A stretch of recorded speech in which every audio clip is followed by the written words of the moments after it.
Hi, this is John in Los Angeles. It's January 6th, 2025. Out in Huntington Beach once again, showing you the sky here.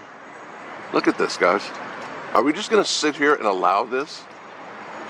I mean, we have to make some noise, guys. This is just being done to us. They're messing with our food, our air. Look at this crap out here. It's a war zone and nobody's freaking saying a damn thing. Look at this.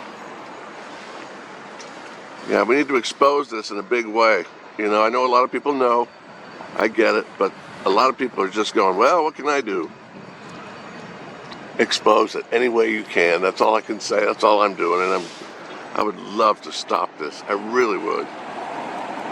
It's heartbreaking what they're doing. That and the jabs and the whole bit. It's just they're hurting us. They're taking us all down.